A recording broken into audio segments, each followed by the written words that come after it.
Si vous voulez bien regagner vos places. La séance est ouverte. L'ordre du jour appelle les questions au gouvernement. La parole est à monsieur Gilles Lurton.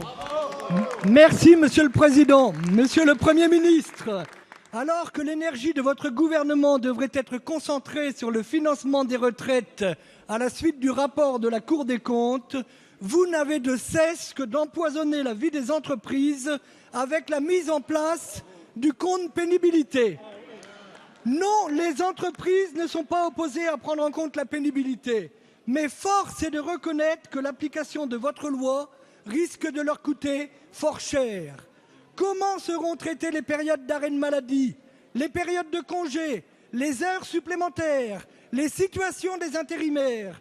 Autant de questions pour lesquelles les entreprises n'ont toujours pas de réponse. Pire encore, comment seront calculées les cotisations dues au titre de la pénibilité?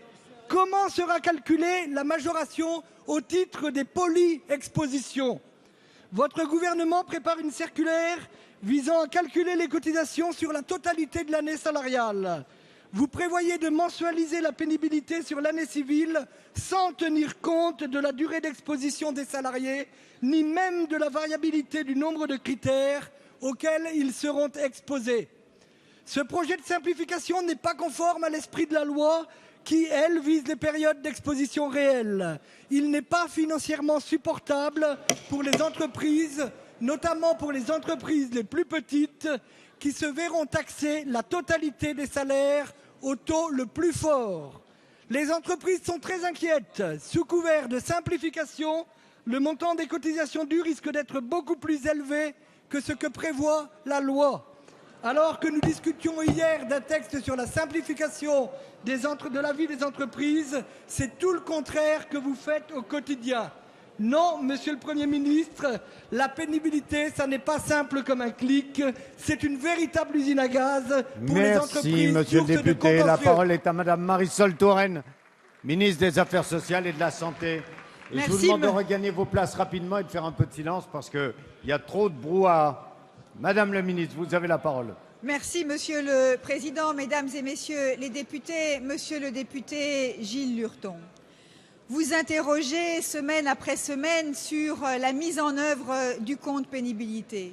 Et je veux vous le dire, Monsieur le député, vous cherchez à inquiéter, nous voulons rassurer.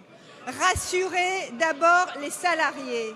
Rassurer les salariés en leur disant que le compte pénibilité se mettra en œuvre au 1er janvier prochain parce que c'est une avancée sociale majeure. Je veux vous rappeler, Monsieur le député, que si nous avons voté cette disposition, c'est parce que des hommes et des femmes qui sont exposés à des situations de travail pénibles ont une espérance de vie en bonne santé jusqu'à 10 ans inférieure à celle des autres salariés.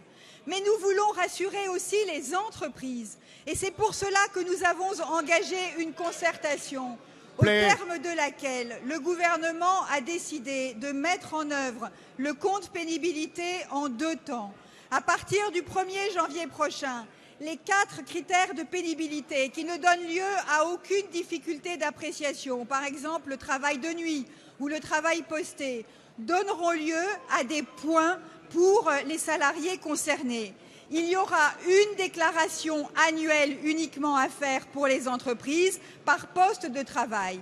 Pour les autres critères de pénibilité, des missions ont été mises en place. L'une menée par Michel de Virville, l'autre qui sera menée par un parlementaire et un chef d'entreprise, permettra de déterminer les conditions les plus simples pour mettre en place ces 6 critères de pénibilité. Nous avons la volonté, Monsieur le député, de réconcilier l'exigence sociale et la simplicité de mise en œuvre et je crois que tous ensemble, nous devrions être rassemblés pour défendre cette grande avancée sociale.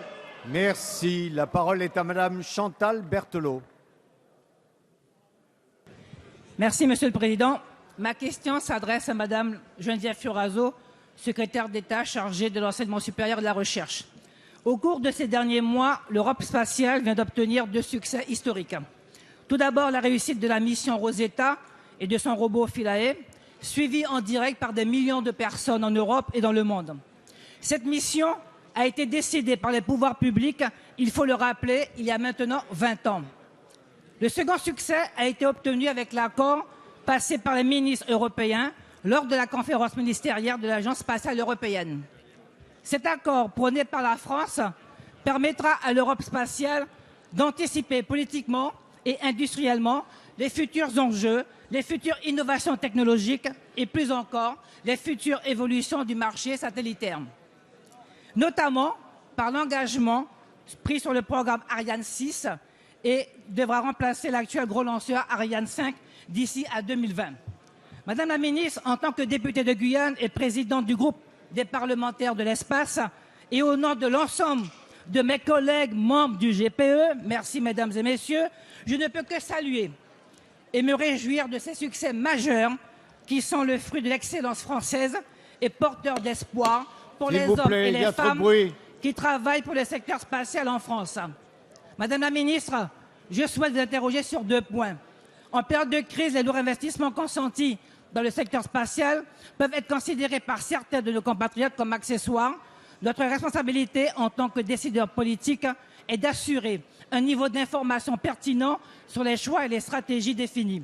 Pouvez-vous, Madame la ministre, devant la représentation nationale, qui pourrait se taire un peu, nous éclairer sur les retombées de tels investissements en termes de croissance et d'amélioration du cadre de vie de nos concitoyens? Pour la Guyane, Madame la ministre, quelles sont les impulsions que le gouvernement souhaite donner pour que la Guyane développe les filières scientifiques, industrielles et de services qui composent le secteur spatial? Merci. Mes chers collègues, il y a vraiment trop de bruit. Je sais bien qu'on approche de la fin de la session, mais pour les orateurs, c'est vraiment un moment très difficile. Donc je vous demande aux uns et aux autres de faire attention. Et je donne la parole à Madame Geneviève Fioraso, secrétaire d'État chargée de l'enseignement supérieur et de la recherche. Merci Monsieur le Président, Mesdames, Messieurs les députés. Madame la députée Chantal Berthelot, par ailleurs présidente du groupe parlementaire européen de l'espace. Alors vous l'avez dit, l'année 2014 a été une année formidable pour l'espace. La performance scientifique du petit robot Philae à 510 millions de kilomètres de la Terre qui s'est posé sur la comète Chury. Performance scientifique, performance technologique. Et puis cette décision prise à Luxembourg le 2 décembre dernier de se lancer et de lancer un nouveau lanceur directement, sans passer par une étape intermédiaire, le lanceur Ariane 6. Nous sommes confrontés à une compétition internationale extrêmement forte, très soutenue par les pouvoirs publics américains, pays par ailleurs dit libéral. Et donc nous devions absolument, nous les Européens, réagir et rattraper le temps perdu au cours du précédent quinquennat. Nous avons donc décidé de lancer un nouveau lanceur plus modulaire, compétitif. C'est un investissement de 4 milliards d'euros. S'il vous plaît. C'est un investissement de 4 milliards d'euros.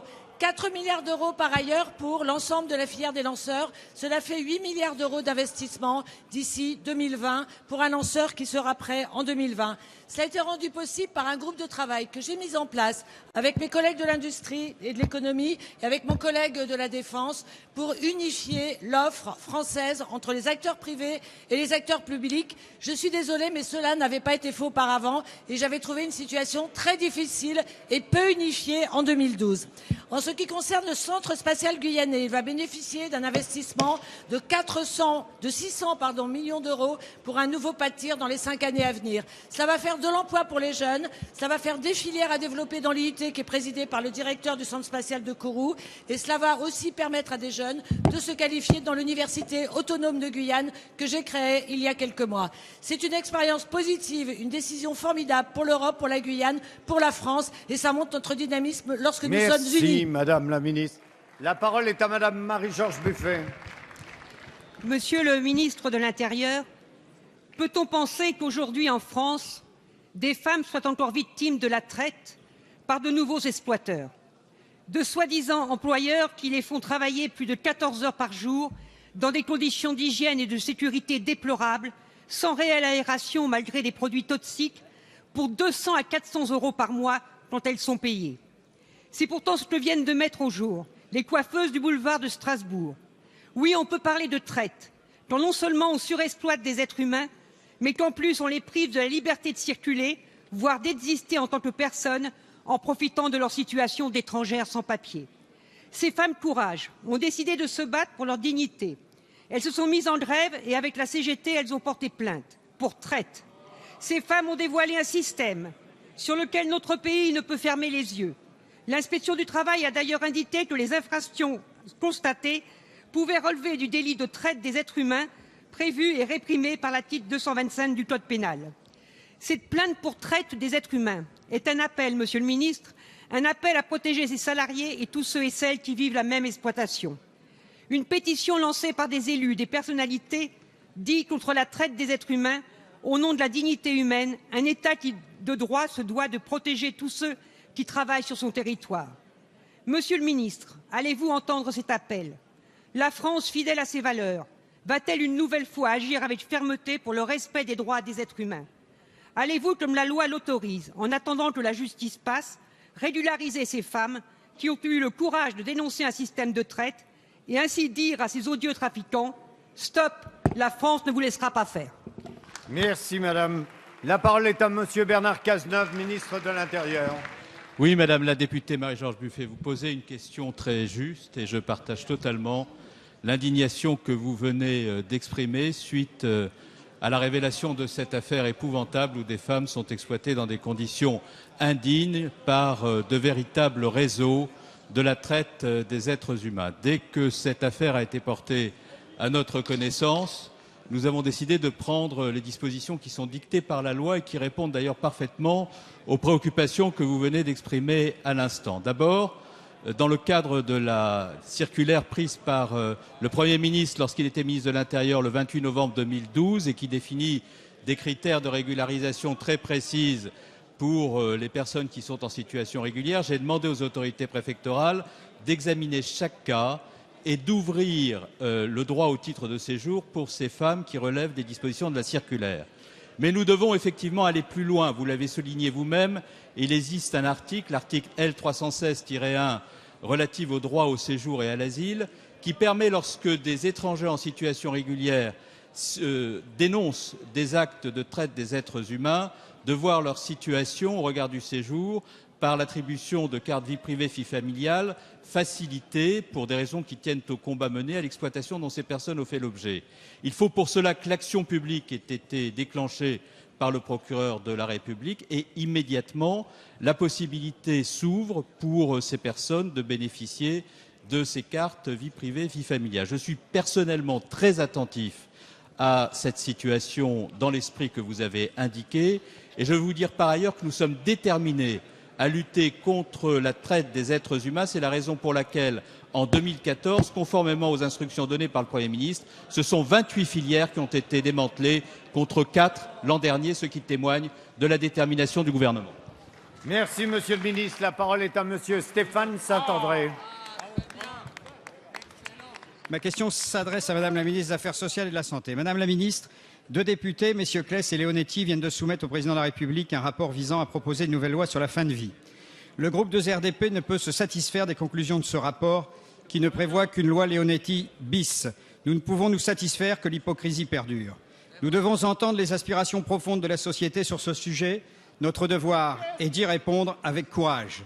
Le vote d'une loi est une demande très ancienne du Parti radical de gauche.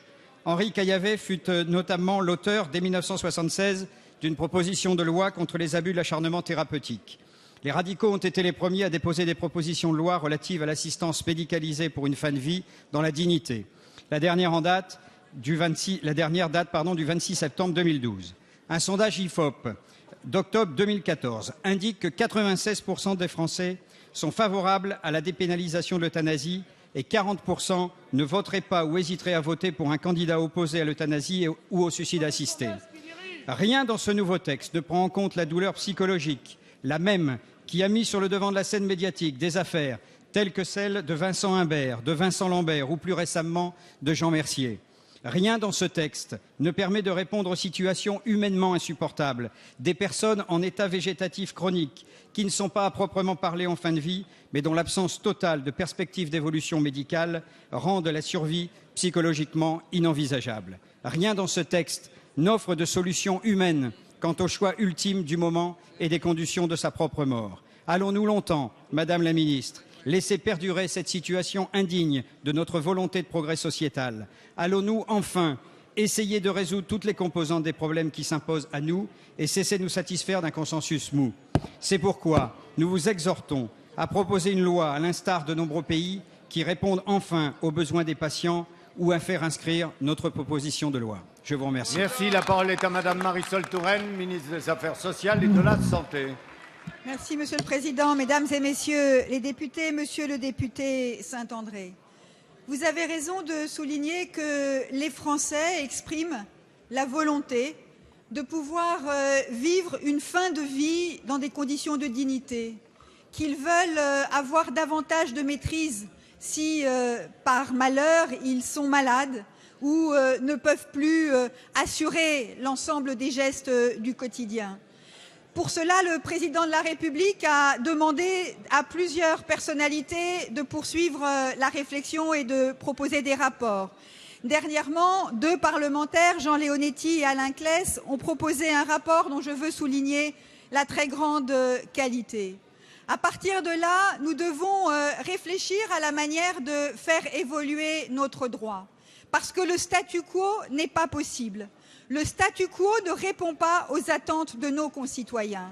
Or, la proposition qui, aujourd'hui, va faire l'objet d'un débat parlementaire propose un changement de perspective absolument majeur et en cela constitue une avancée très importante. Il s'agit de se placer du point de vue des malades et pas du point de vue du droit ou des devoirs des médecins. C'est à partir de la demande des patients qu'il faut faire avancer nos propositions, en faisant en sorte de faciliter les directives anticipées et de leur donner une force importante, en réaffirmant le droit à l'arrêt des traitements et des examens, et en donnant la possibilité à une personne atteinte d'une maladie grave et incurable de demander à bénéficier d'une sédation profonde et continue jusqu'à la mort. Monsieur le député, le gouvernement présentera une proposition dans le cadre d'un débat le 21 janvier prochain. À partir de là s'engagera la réflexion parlementaire et je suis sûre que tous ensemble, nous pouvons faire en sorte de répondre aux attentes et aux préoccupations de nos concitoyens. Merci, Madame la Ministre. Je vais maintenant donner la parole à Monsieur Gérard Menuel. Son élection a été annoncée hier à l'Assemblée, mais je tiens à lui souhaiter au nom de tous un bon retour dans cet hémicycle. Merci, Monsieur le Président. Mes chers collègues, ma question s'adresse à Monsieur le Premier ministre. Monsieur le Premier ministre, élections municipales, élections sénatoriales, les législatives partielles, dont celle de l'Aube dimanche dernier, sont autant de messages clairs qui vous sont envoyés par les électeurs. En termes de pouvoir d'achat, votre prédécesseur a commencé par supprimer les heures supplémentaires non fiscalisées et sans charge sociale. S'il vous plaît. 9 millions de salariés, et ils y pensent en cette veille de Noël, en bénéficiaient. 15 000 dans ma seule circonscription. Les ménages, les classes moyennes, les retraités subissent ce que l'on peut appeler un matraquage fiscal. Les entreprises sont exsangues. Le secteur du bâtiment et la loi Allure y est pour quelque chose, est très mal en point. Et ce ne sont pas les collectivités territoriales, au regard de la baisse drastique des dotations, qui vont améliorer la situation. Dans chaque région, vous avez le don de remettre en cause des projets qui sont depuis longtemps attendus, structurants, et qui ont mis des années pour être finalisés. Dans mon département, une prison devait se construire. Le terrain était réservé, mais Madame la garde des Sceaux en a décidé autrement. L'électrification de la ligne Paris 3, dont le bouclage financier a été réalisé en 2011, serait, d'après la presse locale ce matin, remis en cause. Monsieur le Premier ministre, le ressenti de tout cela, sur fond de chômage, c'est beaucoup d'improvisation, sans cap défini, mais aussi l'attente de la part des Français de vraies réformes structurantes. Le pays est en souffrance. Ne croyez-vous pas qu'il est temps, Monsieur le Premier ministre, d'écouter les Français ? La parole est à Monsieur le ministre François Rebsamen. S'il vous plaît, on se calme. Mesdames, Messieurs les députés, Monsieur le député Gérard Menuel, permettez-moi également de vous féliciter pour votre élection. Et c'est comme ça que doit fonctionner la démocratie. Et je vous rappelle également que le Parti socialiste dans votre département a appelé à voter pour vous et que donc vous avez quelque part des voix de gauche et que vous devez donc aujourd'hui représenter l'ensemble des électeurs de votre circonscription, qui, il est vrai, n'étaient pas très nombreux à se déplacer pour vous élire. Je voudrais par ailleurs, vous indiquer allez, que vous commencez, s'il vous plaît, vous commencez à poser votre question. Allez.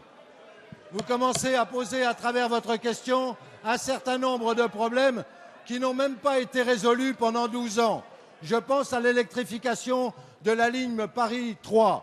Comment osez-vous aujourd'hui venir reprocher à ce gouvernement ce que vous n'avez pas fait pendant 12 ans? C'est une question que je vous pose. Vous avez eu 2 contrats de plan pour inscrire au contrat de plan de votre région l'électrification de la ligne Paris 3. Et je me rappelle parfaitement que votre prédécesseur, que je connais et que j'estime, avait demandé lui aussi cette électrification et qu'il ne l'avait pas obtenue. Or aujourd'hui, il y a 100 millions d'euros qui sont inscrits dans le cadre du contrat de plan. C'est la participation de l'État pour cette électrification. Alors, monsieur le député, pour commencer parfaitement votre mandature ici, je vous conseille tout simplement de porter tous les projets avec équité, comme vous l'ont demandé vos électeurs. Merci, monsieur le ministre. La parole est à monsieur François Sauvadet, que l'on écoute avec attention. Merci. Je voudrais d'abord féliciter notre nouveau collègue pour son élection. Sans distinguer d'où viennent les électeurs, il a été élu. Voilà, c'est ça la démocratie. En tout cas, monsieur le président, ma question s'adresse à madame la ministre de l'écologie. Vous avez fixé, madame la ministre, une feuille de route ambitieuse pour protéger notre ressource en eau. Cette ambition, nous l'avons tous en partage, car vous le savez, la France n'a pas atteint les objectifs de bon état écologique de l'eau qu'elle s'était fixés malgré nos efforts.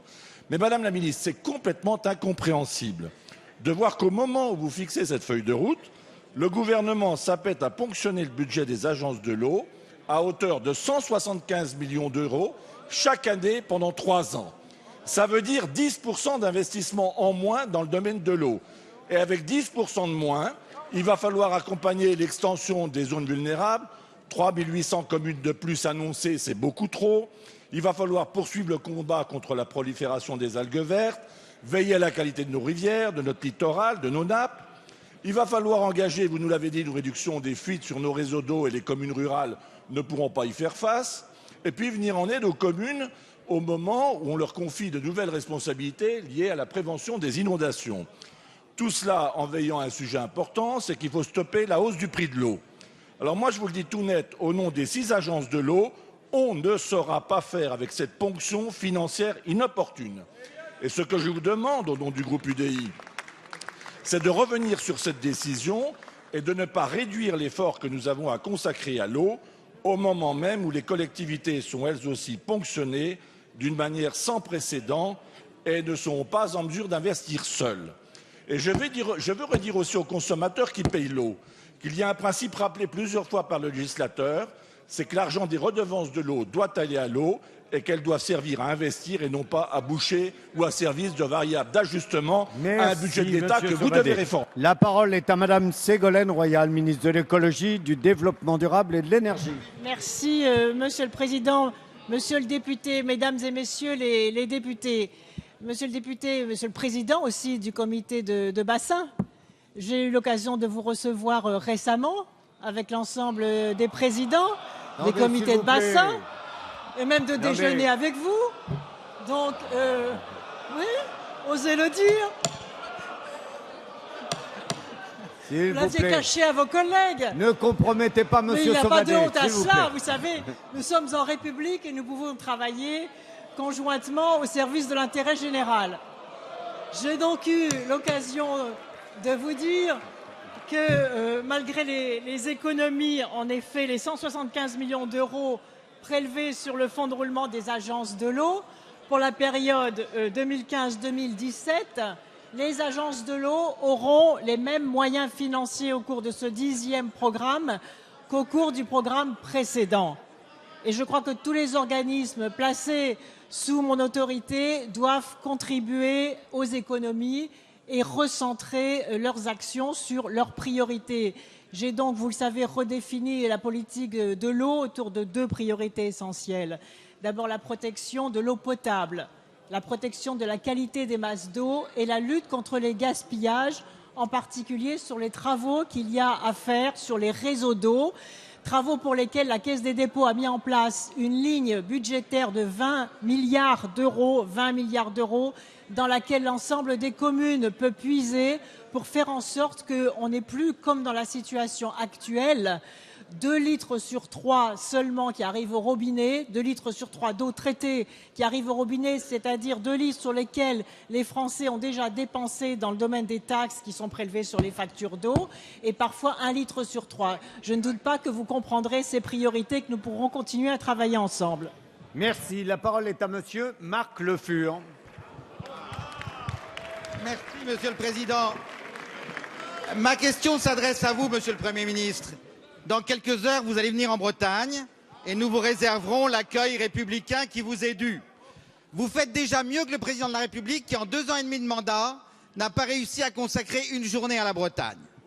Alors vous allez découvrir une région très déçue par la réforme territoriale.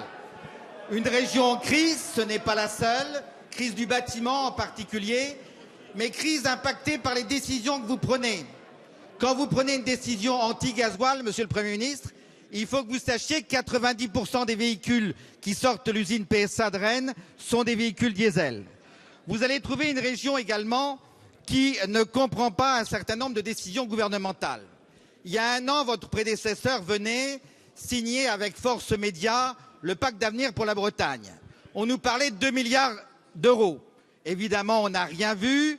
Et en plus, un certain nombre de décisions qui avaient été prises avant, il y a plus d'1 an, ne sont pas appliquées. Je pense aux décisions de financement sur la RN 164. Même dans le domaine culturel, où on demande très peu d'argent, de fait, pas de décision de prise. Vous réservez votre visite, Monsieur le Premier ministre, à nos belles métropoles, Brest et Rennes, tenues par vos amis politiques. Il faut que vous sachiez, Monsieur le Premier ministre, qu'en Bretagne, il y a aussi un monde rural très actif. Il y a des petites villes aussi qui se débrouillent très bien. Il y en a même qui gagnent contre Paris. Regardez ce qui s'est passé dimanche à Guingamp. Mais vous ignorez totalement cette réalité, notre aménagement du territoire. Alors qu'est-ce que vous allez nous annoncer, Monsieur le Premier ministre? On n'attend pas de vous de la communication. On n'attend pas davantage de vous des décisions octroyées. On attend de vous des échanges, des décisions négociées dans l'intérêt de la Bretagne et aussi dans l'intérêt de l'ensemble de notre pays. Les Bretons ne demandent qu'à travailler, à bien travailler dans l'intérêt de tous. Merci. La parole est à Monsieur le Premier ministre Manuel Valls. Monsieur le Président, Monsieur le député Le Fur, j'entends bien votre accueil républicain, heureusement, parce que suite à vos propos, j'allais mettre mon casque lourd pour rejoindre la Bretagne où je vous retrouverai jeudi. Vous devez d'ailleurs être non pas le seul parlementaire breton, mais le seul breton qui considère que Brest et l'Île-de-Sein ne se trouvent pas en Bretagne, puisque ce sont ces 2 lieux où s'est déjà rendu le Président de la République. Et si je me rends à Brest... Bon, allez, mes chers collègues. À Brest et à Rennes, c'est pour faire le point sur le pacte d'avenir engagé il y a 1 an par Jean-Marc Ayrault. Le but du pacte d'avenir, vous le savez parfaitement, c'était de répondre à des situations d'urgence, soutien à des salariés licenciés, plan d'aide à l'agriculture et à l'agroalimentaire. Nous évoquerons ces questions puisque Stéphane Le Foll m'accompagne à l'occasion de ce déplacement, mais aussi prendre des mesures en faveur de l'aménagement du territoire pour construire l'avenir de la Bretagne, qui est une région qui, comme d'autres, oui, a des inquiétudes, mais ça fait partie aussi du tempérament breton qui regarde également avec, en tout cas, volontarisme, sinon optimisme, l'avenir.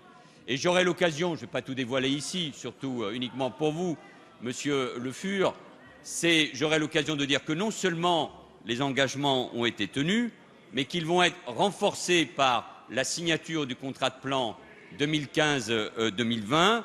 Il va mobiliser plus d'1 milliard d'euros de l'État et de la région, dont 520 millions d'euros apportés par l'État. Et vous le savez que l'État, outre le contrat de plan État-région, mobilisera 630 millions d'euros, ainsi que l'Union européenne. Donc l'État, l'Union européenne, la collectivité territoriale, c'est-à-dire la région apporte des réponses concrètes, précises aux secteurs économiques bretons qui sont en difficulté, à ceux aussi qui vont de l'avant et d'une manière générale à la Bretagne. Et voyez-vous, Monsieur Le Fur, moi je ne veux pas partager le pessimisme. Je sais qu'il y a une campagne électorale dans un an avec les régionales, mais je pense que dans la réforme territoriale, la Bretagne a été entendue, sur les questions économiques et sociales également, sur les problématiques culturelles également. Et ce n'est pas parce qu'il y a des campagnes électorales qu'il faut porter un regard négatif sur la situation de cette région qui compte autant pour la France. Et j'aurai l'occasion de dire à Brest comme à Rennes que oui, la Bretagne va de l'avant et que l'État est à ses côtés. Merci, Monsieur le Premier ministre. La parole est à Madame Sandrine Mazetier, à qui je souhaite un joyeux anniversaire. Merci, Monsieur le Président. Monsieur le ministre de l'Intérieur, hier, à l'occasion d'un discours fondateur pour l'inauguration de la Cité nationale de l'histoire de l'immigration, le Président de la République a donné de la hauteur à un débat que certains aimeraient toujours abaisser. Il a parlé de la France, de son histoire et de son avenir. Il a parlé aux Français. Le Président de la République a rappelé à chacun d'entre nous à la fois un héritage et une mission. Il est temps que notre pays assume ce qu'il est et la force que cela lui donne dans le siècle. Oui, la France est une terre qui depuis longtemps a accueilli des femmes et des hommes de tous horizons. Cela fait de notre pays une grande nation qui peut parler au monde parce qu'elle pense le monde, l'humanité et le progrès humain. Cela s'appelle l'universalisme, mes chers collègues.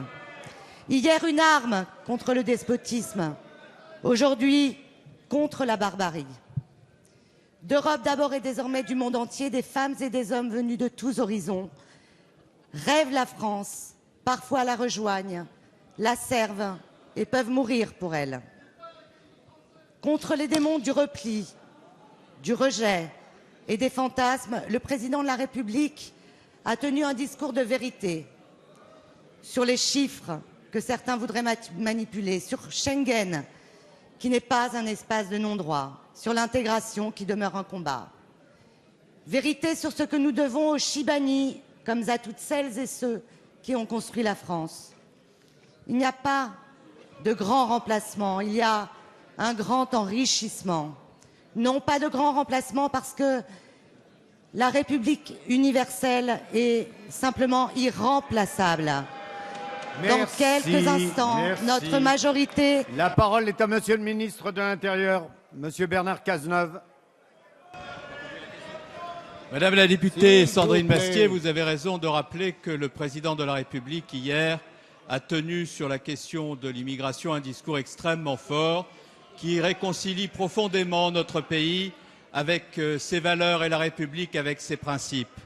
Il a rappelé avec beaucoup de force que nous devons faire en sorte pour tous ceux qui sont persécutés dans leur pays d'origine. C'est le cas d'un certain nombre de minorités en Syrie, en Irak, je pense notamment aux chrétiens, et qui prennent le chemin de l'exode, non pas parce qu'ils sont tombés amoureux du texte de Schengen quelque part sur une côte libyenne, syrienne ou irakienne, mais simplement parce qu'ils sont persécutés, torturés, emprisonnés dans leur pays, que la France avait vocation, dans la belle tradition qui est la sienne, de les accueillir toujours. Et c'est la raison pour laquelle, d'ailleurs, sera présentée au vote de l'Assemblée nationale dans quelques minutes une loi qui permet de raccourcir la durée de traitement des dossiers des demandeurs d'asile pour la ramener de 24 à 9 mois et faire en sorte que la tradition de l'asile en France retrouve sa force et sa profondeur en résonance profonde avec les valeurs de la République. C'est la raison pour laquelle cette loi va également nous permettre de faire en sorte que les droits des demandeurs d'asile soient davantage reconnus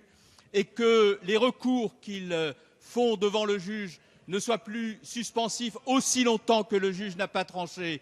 Cette loi va également permettre que les droits des demandeurs d'asile soient davantage reconnus devant l'OFPRA et qu'ils puissent être accompagnés par des conseils. Cette loi va entériner la décision prise par le Premier ministre de créer davantage de places en centres d'accueil pour demandeurs d'asile, de manière à ce que les conditions d'accueil des demandeurs d'asile soient dignes en France. C'est cela la République, c'est cela la tradition républicaine rappelée par le Président de la République, C'est cela la grandeur de la France, c'est cela que nous voulons faire, c'est cela qu'a porté le président de la République dans un très beau discours hier, c'est cela qui doit nous rassembler par-delà ce qui nous divise autour des valeurs de la République. La parole est à Madame Marie-Louise Faure. Merci, Monsieur le Président.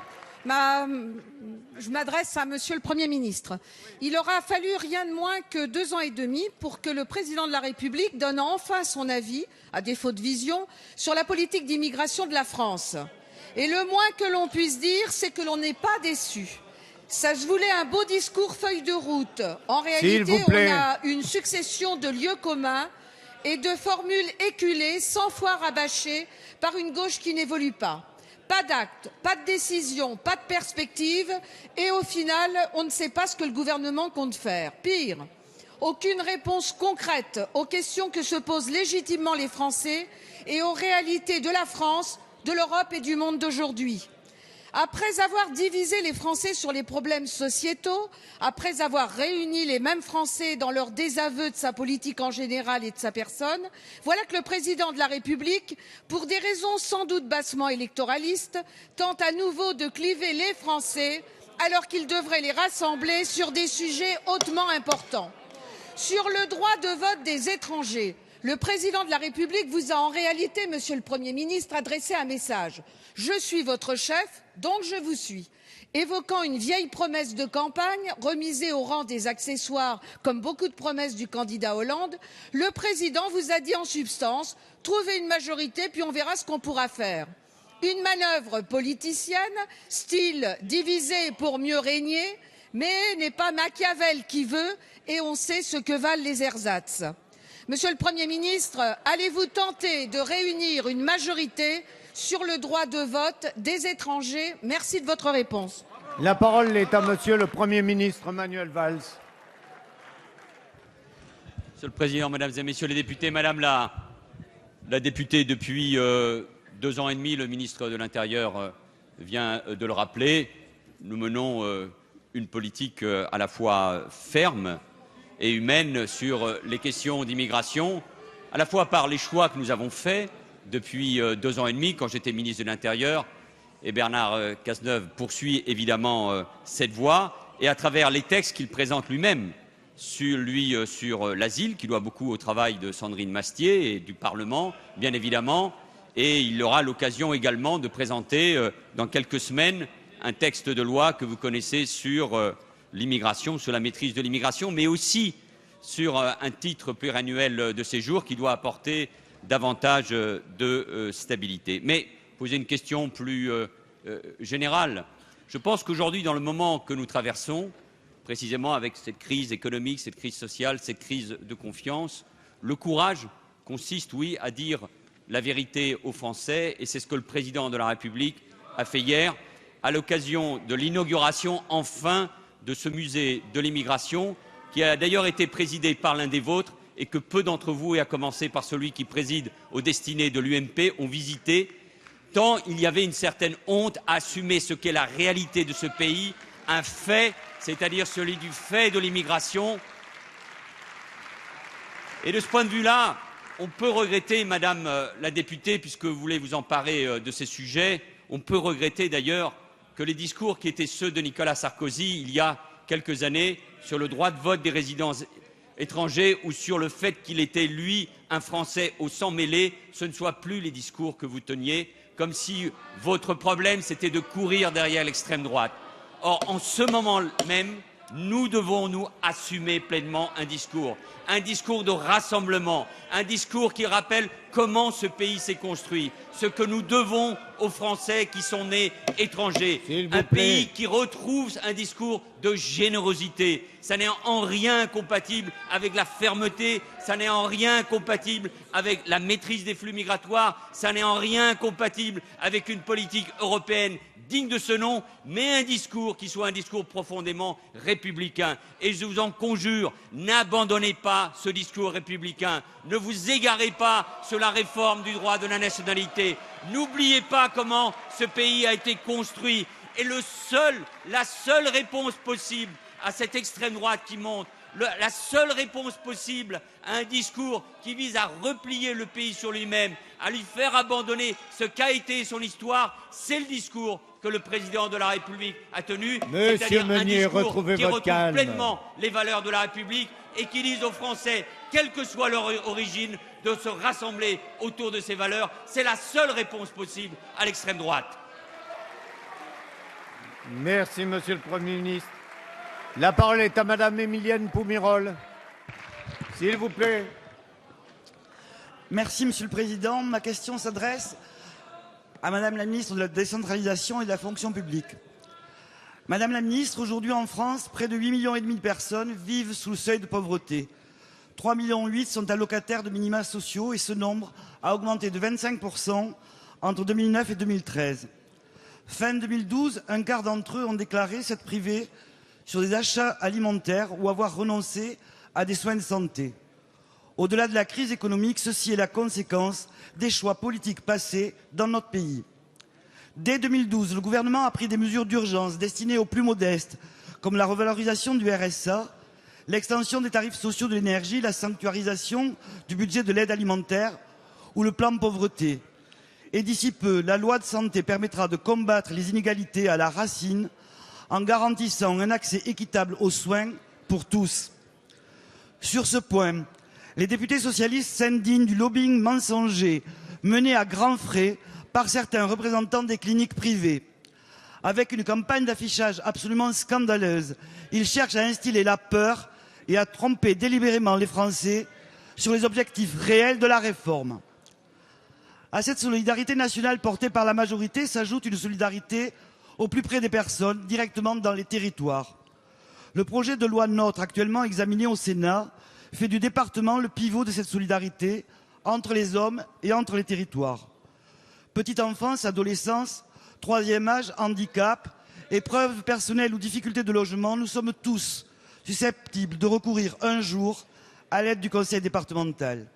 Les conséquences de la crise remettent plus que jamais à l'ordre du jour la solidarité sociale et la cohésion entre les territoires. La gauche doit s'honorer de conduire une telle réforme car elle est la seule à estimer qu'il faut un rempart social contre la crise. Madame la ministre, pouvez-vous nous confirmer que le projet de loi sera la solidarité partout et pour tous? Je vous remercie. Merci. Merci, madame. Je vais donner la parole à madame Marisol Touraine et je tiens à saluer madame Émilienne Poumirol qui va nous quitter puisque c'est son titulaire qui va retrouver sa place.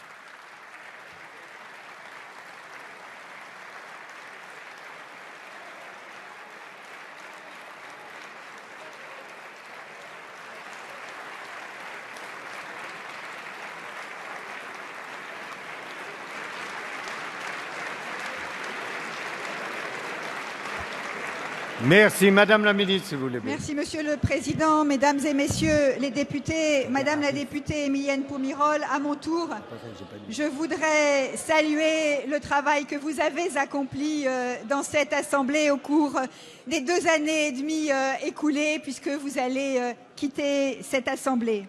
Vous avez raison de souligner, Madame la députée, le rôle essentiel des conseils généraux dans la solidarité, l'action sociale en direction de ceux de nos concitoyens qui ont besoin d'être soutenus et accompagnés. Dans le cadre des nouvelles compétences des collectivités territoriales, le rôle de chef de file en matière sociale des conseils généraux est réaffirmé et sera réaffirmé. Je veux rappeler que ce sont 33 milliards d'euros qui sont engagés par les conseils généraux, que leur action de solidarité, de proximité dans les territoires se fait en direction des enfants en situation de danger, des personnes en situation de précarité, de pauvreté, en direction des personnes en situation de handicap et des personnes âgées. Le gouvernement accompagne ces politiques et les soutient. C'est ainsi qu'avec Laurence Rossignol, il y a quelques jours, nous avons annoncé que nous allions attribuer 25 millions d'euros aux conseils généraux pour permettre la revalorisation de l'aide à domicile. Ce sont 230 000 salariés qui travaillent au plus près des personnes qui en ont besoin et dont les rémunérations étaient bloquées depuis 6 ans. Au-delà, Madame la députée, vous avez indiqué que les politiques sociales appellent des débats constructifs et non pas des contre-vérités comme on en entend quelquefois. Je veux appeler l'ensemble des responsables en matière de santé à être attentifs aux conditions d'accessibilité financière de nos concitoyens. C'est cela, être responsable aujourd'hui vis-à-vis des Français. Ministre. La parole est à Monsieur Dominique Dorde.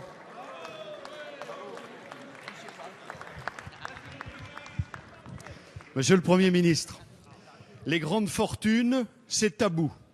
Aussi, beaucoup de Français, notamment de gauche, sont choqués par le tapis rouge que depuis plusieurs mois vous déployez sous les pieds des grandes fortunes étrangères. À vrai dire, quand ils ont voté pour vous, ils n'imaginaient pas une minute que ça allait se passer comme ça. Peu importe, peut-être, les clubs de foot, les grands palaces parisiens, ou que sais-je encore. Mais quand vous-même, vous vous glorifiez de vendre nos aéroports de province à des grandes fortunes chinoises, c'est tout. Quand le président de la République accepte de porter le chapeau devant les grandes fortunes kazakhs pour essayer de les séduire dans cette grande démocratie bien connue de tous qu'est le Kazakhstan. Finalement, Monsieur le Premier ministre, s'il vous plaît, les seules grandes fortunes que vous ne courtisez pas, peut-être parce que vous ne les aimez pas ou que vous les aimez moins, ce sont les grandes fortunes françaises. Pour elles, pas de chapka, pas de manteau de fourrure, mais des impôts et le plus souvent, l'opprobre. Alors, Monsieur le Premier ministre, ma question est simple. Vous aviez dit que vous alliez mettre à genoux la finance internationale. Comment expliquez-vous que ce soit vous qui vous trouviez à genoux devant ces grandes fortunes dont certains esprits chagrins pourraient d'ailleurs vous interroger sur la provenance? Comment expliquez-vous que nous soyons le seul pays à traiter moins bien les capitaux nationaux que les capitaux qui viennent de l'étranger, en n'ayant respecté aucune de nos normes, ni fiscales, ni sociales, ni environnementales? La parole est à Monsieur le Premier ministre Manuel Valls.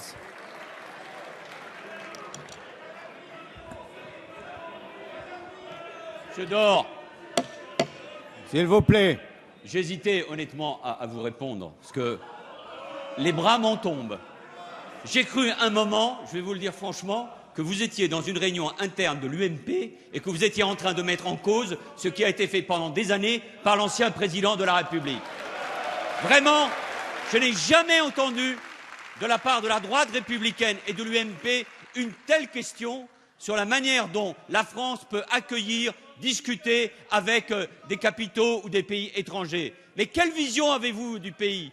Quelle vision donnez-vous d'ailleurs de la France à l'extérieur? S'il vous plaît, s'il vous plaît. Vous les traitez avec quel type de pays? Enfin, vous voulez que je vous parle du Qatar? Vous voulez que je vous parle du Kazakhstan? Je vous parler de la Chine? Nous accueillons qui dans ce pays? Nous vivons dans un pays fermé? Nous vivons dans un pays qui n'a aucune relation économique, politique avec nos autres pays? Mais enfin, vous êtes trompé de formation politique. Il y a une forme de régression dans votre propos. Alors, tout simplement, la France, oui, elle est ouverte. J'aurai l'occasion d'ailleurs de me rendre, comme d'autres l'ont fait, quelle que soit leur couleur politique, dans quelques semaines, en Chine, avec des chefs d'entreprise, comme le président de la République, comme plusieurs présidents de la République l'ont fait, comme de nombreux premiers ministres et ministres. Je serai sans doute accompagné de Jean-Pierre Raffarin, donc je lui passerai votre intervention. Enfin, écoutez, Monsieur Dore, le fait de s'opposer ne doit pas amener à la démagogie, à être en dehors des clous de la réalité du monde. Donc moi, je vous appelle tout simplement à vous reprendre, parce que votre intervention est en dehors de toute forme de réalité. Et ce n'est pas parce que vous êtes dans l'opposition, Monsieur Dore, que vous pouvez vous permettre n'importe quoi et n'importe où. S'il vous plaît. Allez. Mes chers collègues, je sais bien que la session se termine, mais quand même. Alors, la parole est à Monsieur Jean-Paul Douaiva. Merci, Monsieur le Président. Ma question s'adresse au Premier ministre. Je tiens à le rassurer, je serai plus courtois, Monsieur le Premier ministre. Ma question porte sur le financement du régime de solidarité de la Polynésie française. Comme vous le savez, après 10 années d'instabilité politique, une nouvelle majorité s'est installée à la gouvernance du pays avec 38 représentants sur 57 à l'Assemblée de Polynésie et 5 parlementaires issus du même parti. Malheureusement, nous avons hérité d'un lourd passif des précédents gouvernements. La dégradation de l'emploi et la faillite de centaines d'entreprises ont creusé durablement le déficit du régime de solidarité. Ce régime accueille aujourd'hui près de 80 000 ressortissants, soit un tiers de la population. Notre collectivité ne dispose pas d'allocation de chômage.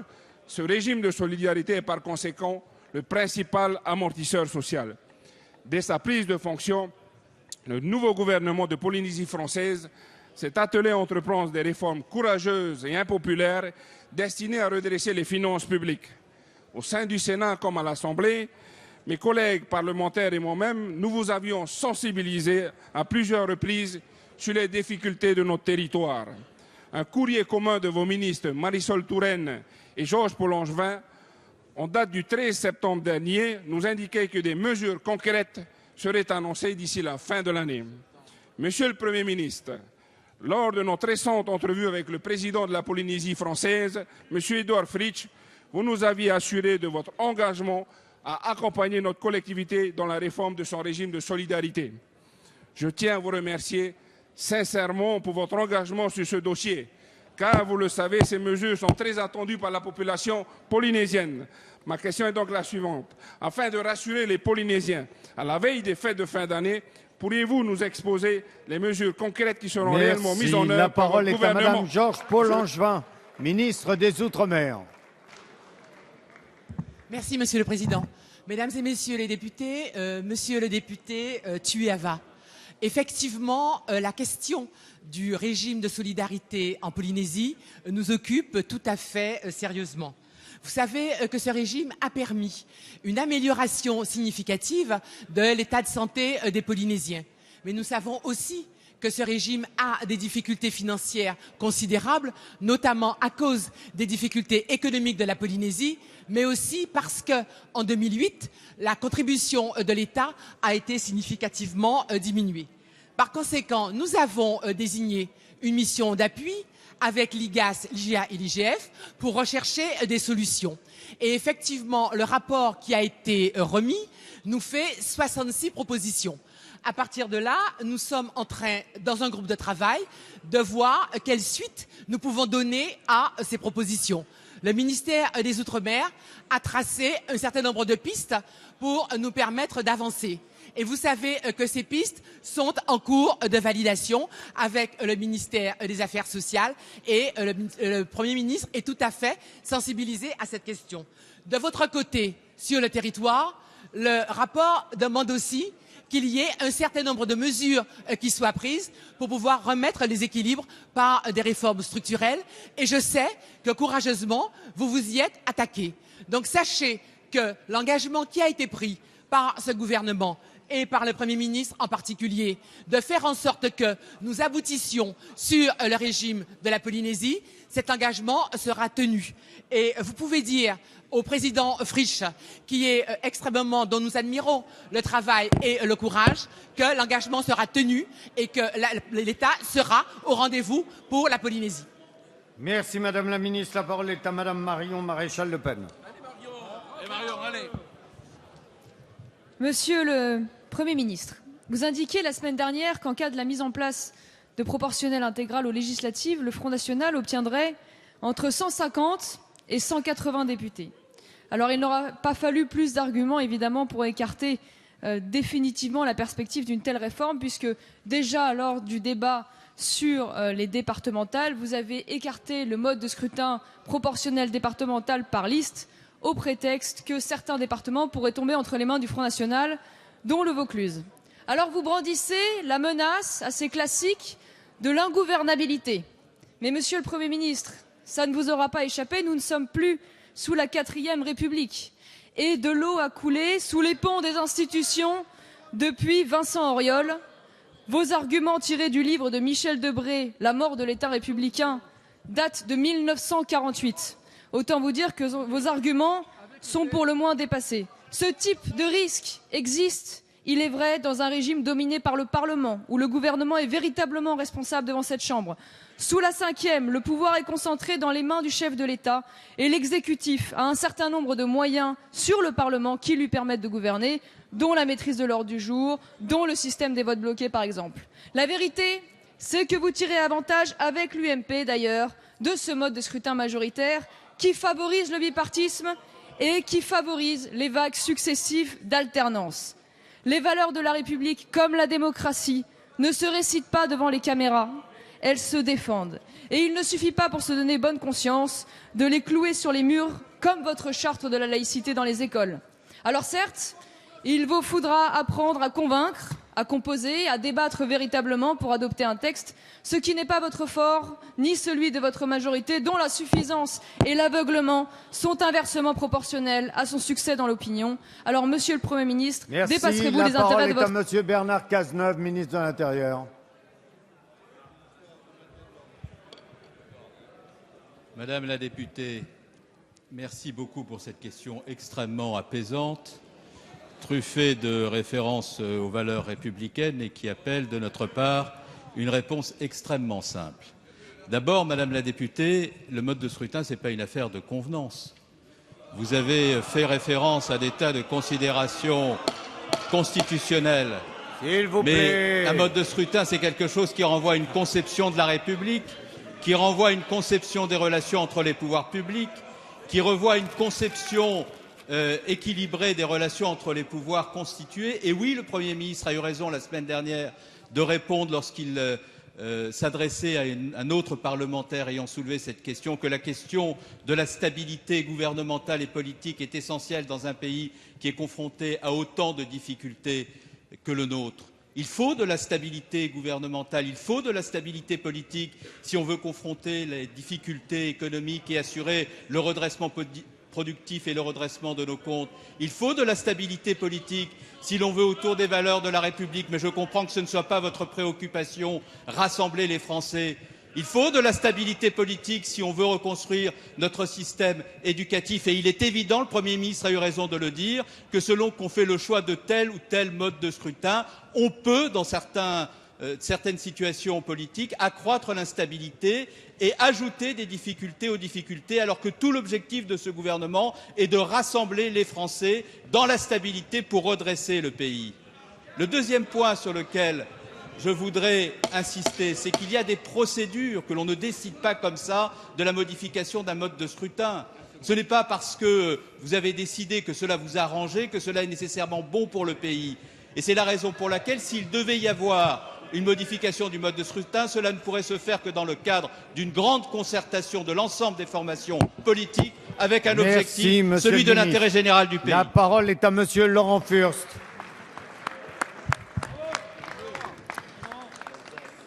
Monsieur le Premier ministre, il y a 2 ans, j'ai pris la parole dans cet hémicycle pour dire que nous allions vers un véritable Waterloo économique. Désormais, ce Waterloo, nous y sommes, au moins pour un secteur, celui du bâtiment et des travaux publics. Ce secteur souffre de l'effondrement de ses commandes. Au revoir. Les collectivités locales assurent 73% de l'investissement public. Et leur investissement a baissé de 10% en 2014. Il baissera de 10% en 2015 sous l'effet du garrot budgétaire que vous leur imposez. Près d'un quart du volume d'investissement perdu en 2 ans, c'est du jamais vu et cela n'est pas fini. Le bâtiment. Nous ne construisons aujourd'hui pas plus de logements par habitant qu'au sortir de la guerre. 100 000 logements de moins par an que sous l'ancienne majorité. 200 000 de moins que promis par le candidat Hollande. L'industrie, elle investit peu par manque de lisibilité, mais aussi parce que les marges des entreprises françaises sont parmi les plus faibles d'Europe et qu'elles ont encore baissé malgré le CICE. Collectivités locales, logement, industrie, 3 secteurs où votre échec est cruel pour le pays. Pour le bâtiment et les travaux publics, l'effet est désastreux. Dramatique pour les salariés, dramatique pour les artisans, dramatique pour les entreprises. Pour les travaux publics, ce sont 8 000 emplois perdus cette année, 16 000 prévus l'an prochain. Pour le bâtiment, en 3 ans, les pertes d'emplois se chiffrent par dizaines de milliers. Monsieur le Premier ministre, votre politique crée des dizaines et des dizaines de floranges de l'ombre. Ma question est simple. Que comptez-vous faire pour ce secteur d'activité aujourd'hui sinistré? Merci beaucoup. La parole est à Monsieur Emmanuel Macron, ministre de l'Économie, de l'Industrie et du Numérique. Merci Monsieur le Président, Mesdames, Messieurs les députés, Monsieur le député. Nous sommes parfaitement conscients des grandes difficultés de plusieurs secteurs économiques et en particulier de celui du bâtiment. Je veux apporter à votre question 2 éléments de réponse. Les premiers qui concernent l'ensemble des entreprises françaises. Vous l'évoquiez, les marges de nos entreprises sont historiquement basses. Elles l'étaient, si je puis dire, à l'été 2012 et ce n'est pas un fait nouveau. Pour restaurer ces marges, des premiers efforts ont été demandés, qui ont fait l'objet d'un vote. D'abord, le CICE, vous l'avez rappelé, qui depuis cette année est touché par les entreprises françaises et va continuer à monter en charge et permet la restauration à court terme de ces marges. Ensuite, le pacte de responsabilité et de solidarité qui, à partir du 1er janvier 2013, fera qu'au SMIC, les cotisations patronales seront réduites à 0. Ce qui est important à expliquer, ce qui sera constaté par ces entrepreneurs, en particulier du bâtiment, à partir de janvier prochain. Et donc, des efforts sont faits de court terme pour restaurer ces marges en urgence. Mais là, je dois vous l'avouer, on ne restaure pas les marges des entreprises du jour au lendemain. Et ce sont 10 années d'inaction sur ce sujet. Ce sont 10 années, en effet, durant lesquelles on a laissé la compétitivité française baisser et les comptes de nos entreprises se dégrader. Et donc, sur ce point, le travail continue, mais prendra du temps. Sur le secteur du bâtiment, Monsieur le député, d'abord, on ne peut pas tout mettre sur le compte des efforts en termes d'économie. Votre majorité constamment demande plus d'économie.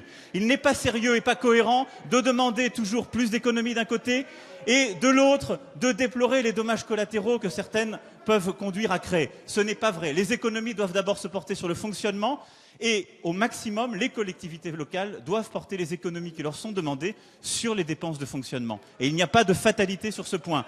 Qui plus est, le Premier ministre a lui-même pris des engagements pour continuer à soutenir l'investissement local. Les 100 millions qui ont été mis sur la table pour les maires bâtisseurs vont dans ce sens. Enfin, pour le logement, nous continuerons à aller plus loin. Et la loi... La parole est à Monsieur Jean-Louis Roumégas.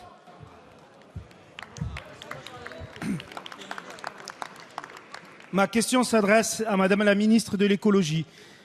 Depuis hier, au Conseil européen sur la pêche, contre les recommandations des scientifiques, contre les propositions de la Commission, contre l'esprit de la politique commune de la pêche, contre l'intérêt des pêcheurs dont l'activité est menacée avant tout par l'épuisement des stocks. La France continue à défendre le maintien de quotas de pêche au-delà de la capacité de renouvellement. C'est la même logique de court terme qui prévaut en matière de chalutage profond, considérée par les scientifiques comme la méthode de pêche la plus destructrice de l'histoire. En contradiction avec ses engagements internationaux, la France s'oppose à son interdiction. Rappelons l'absurdité économique et écologique de la pêche profonde. Imaginez que les 10 chalutiers qui pratiquent la pêche profonde en France peuvent raser la surface de Paris en 2 jours. En regard, les emplois directs de cette pêche ne représentent que 0,5% des marins pêcheurs. Cette absurdité économique et écologique, les Français l'ont bien comprise. Un sondage révèle que 73% d'entre eux souhaitent que la France soutienne la proposition européenne d'interdiction du chalutage profond, relayée par la proposition de loi de notre collègue Laurence Abeille. Madame la ministre, le 20 octobre dernier, vous disiez « Il faut arrêter le chalutage profond, c'est clair ». Alors aujourd'hui, Madame la ministre, quelle est la position de la France sur cette question?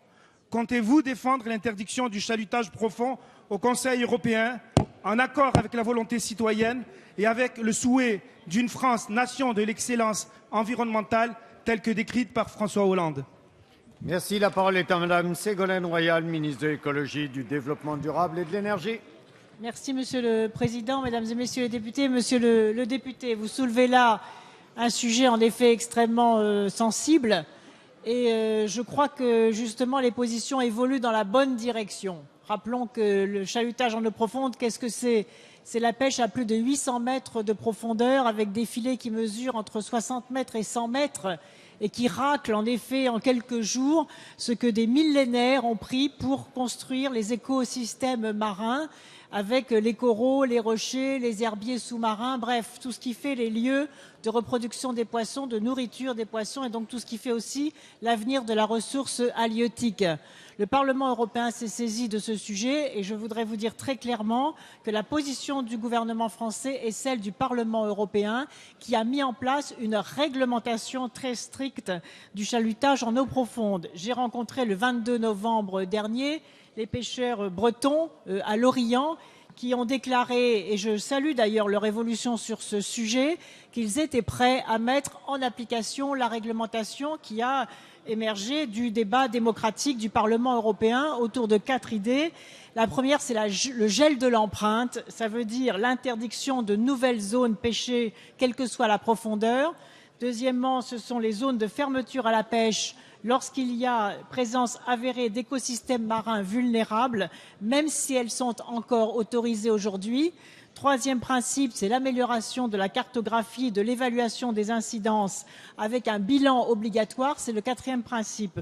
Comme vous le savez, j'ai décidé aussi de rendre publiques les données de l'IFREMER, qui jusqu'à présent ne l'étaient pas, afin qu'un débat démocratique puisse s'organiser autour de ce sujet. Pour terminer, je voudrais dire que n'oublions jamais que la ressource de pêche future est liée à la protection aujourd'hui des fonds marins, lieu d'alimentation, de reproduction des poissons. Et en appliquant des règles responsables de protection des fonds marins. La parole est à Madame Elisabeth Pochon. Merci, Monsieur le Président. Ma question s'adresse à Monsieur le ministre de l'Intérieur. Je souhaite associer à cette question Matthias Fekl, aujourd'hui secrétaire d'État, qui m'a précédé dans ce dossier. Depuis des décennies maintenant, l'abstention aux élections progresse de manière régulière dans notre pays. Aux élections législatives de dimanche dernier, moins d'un électeur sur 4 seulement s'est déplacé aux urnes. Ce phénomène est bien sûr l'une des manifestations d'une crise démocratique caractérisée par une défiance grandissante à l'égard des élus, des partis politiques et de la montée des extrêmes. Nous devrons y apporter des réponses politiques de fond, car si nous ne stoppons pas cette progression de l'abstention, il y a un risque de remettre en cause la légitimité démocratique de nos institutions. C'est une raison supplémentaire de rechercher tous les facteurs qui pourraient endiguer cette abstention, y compris ceux qui pourraient paraître à première vue marginaux. Une mission de la Commission des lois que nous avons l'honneur de rapporter avec mon collègue Jean-Luc Warsmann a conclu que la France se distingue par l'un des systèmes d'inscription les plus lourds et les plus contraignants en Europe, en contradiction avec la visée démocratique de base, consistant à ce que le plus grand nombre d'électeurs soient appelés aux urnes le jour du scrutin, avec une exception très française. Les listes électorales sont figées très longtemps à l'avance. De ce fait, les citoyens doivent accomplir des démarches d'inscription longtemps avant la tenue des élections, à un moment où ni le débat public ni l'attention individuelle ne sont centrés sur les questions électorales. Ainsi, les Français doivent savoir qu'il leur reste quelques jours et non pas pour se réinscrire s'ils ont déménagé avant le 31 décembre 2014 par Internet ou auprès de leur mairie pour pouvoir voter aux élections départementales du 23 et du 30 mars 2015. Mais encore, qu'en l'état actuel de notre droit électoral, seuls ceux inscrits également avant ce 31 décembre 2014 pourront voter aux élections régionales en décembre 2015, soit dans plus d'un an. Monsieur le ministre, pouvez-vous nous dire quels changements, quel calendrier et quelle voie vous envisagez pour moderniser l'exercice du droit de vote en France et revitaliser la démocratie française? Merci. La parole est à Monsieur Bernard Cazeneuve, ministre de l'Intérieur. Oui, Madame la députée Elisabeth Pochon, je voudrais tout d'abord remercier le travail que vous avez accompli avec Jean-Luc Warsmann au sein de l'Assemblée nationale et qui va d'ailleurs faire connaître ses conclusions très prochainement, de manière à ce que la préoccupation que vous évoquez à l'instant, qui est celle d'une inscription plus facile, notamment des jeunes sur les listes électorales, soit possible.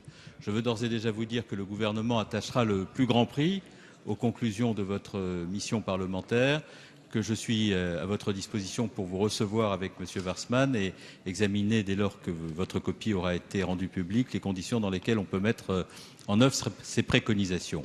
Vous savez par ailleurs que le président de la République a indiqué récemment la volonté qui est la sienne de créer les conditions d'une inscription possible des électeurs sur les listes électorales jusqu'à un mois avant le déroulement du scrutin. C'est là une préoccupation sur laquelle nous travaillons avec les services du ministère de l'Intérieur et pour laquelle j'organiserai dans les prochains mois une large consultation des grandes associations d'élus, notamment l'Association des maires de France, de manière à voir les conditions dans lesquelles nous pouvons, à l'horizon 2017, puisque c'est l'objectif qui a été assigné par le Président de la République, faire en sorte que cette volonté d'une inscription jusqu'à la dernière minute des électeurs sur les listes électorales soit possible, ce qui impliquera des investissements notamment informatiques, un travail en lien avec l'INSEE très important, pour lequel le gouvernement et le ministère de l'Intérieur est très fortement mobilisé. Enfin, comme vous le savez, les élections régionales ayant lieu à la fin de l'année 2015, nous examinerons cette fois-ci en lien avec toutes les organisations politiques les conditions dans lesquelles nous pouvons adapter le dispositif d'inscription de manière à ce que le maximum de personnes puissent s'inscrire le plus tard possible, de manière à pouvoir voter aux élections régionales à travers ces 3 axes. Je pense que nous parviendrons à répondre à la préoccupation très forte qui est la vôtre, de voir l'abstention reculer et les jeunes voter davantage. Merci, Monsieur le Ministre. La séance des questions au gouvernement est terminée. La séance est suspendue.